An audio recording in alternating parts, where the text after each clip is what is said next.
Hi, baddies!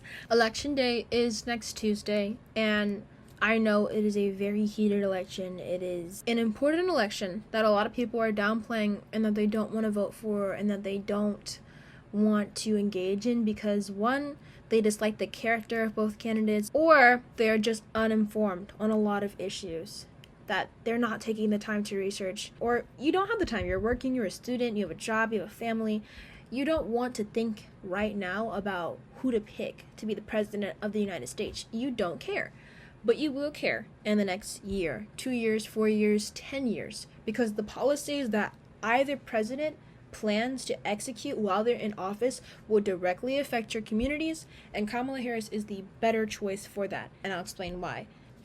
Economically, that's the only topic I'll be discussing in this video. I want people to make informed votes, and I want them to have this information before them. I think that economic policies are a key factor in distinguishing the difference between Kamala Harris and Donald Trump.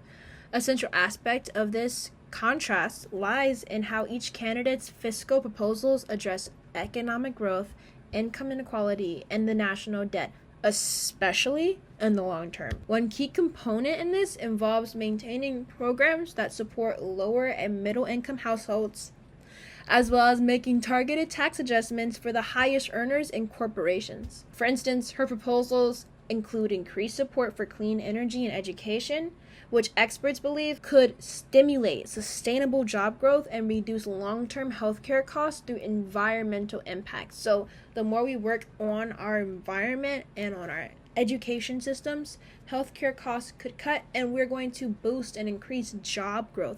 The Penn-Warden budget model estimates that her approach could add about $1.2 trillion to the national deficit over the next decade, a smaller increase than Trump's, while keeping budget impact relatively balanced for middle and lower income households. Hello. In contrast, Trump's fiscal policy largely involves extending the Tax Cuts and Jobs Act, which is the TCJA, indefinitely, which would reduce tax rates for individuals and for corporations. Though this extension would yield immediate financial benefits across income brackets, it also risks significant federal debt increases over time.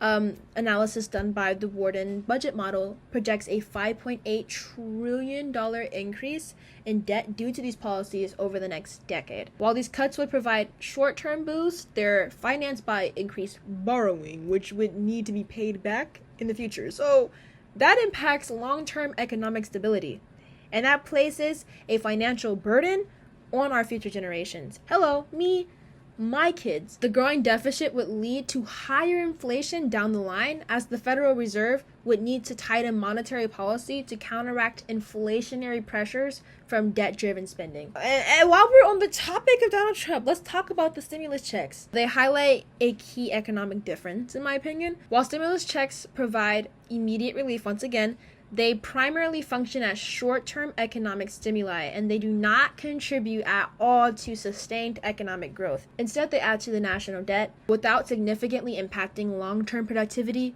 or job creation. So those checks you're getting are to pacify immediate needs, but in the long term, they are bad for our economy as a country. Harris's plan, in contrast, favors structural investments, such as infrastructure and clean energy, which we discussed earlier, that yield more stable long-term economic benefits. So essentially, when you build and you create a foundation for steady growth, you lessen the need for emergency stimulus measures that can lead to increased inflation and debt concerns. To sum it up, Harris's policies emphasize long-term stability through investment and targeted support, while Trump's policies favor immediate tax relief and economic boost that risk us long-term debt and inflation impacts. Slow and steady, in my opinion, wins the race, which is why Kamala Harris has my vote when it comes to economical policies.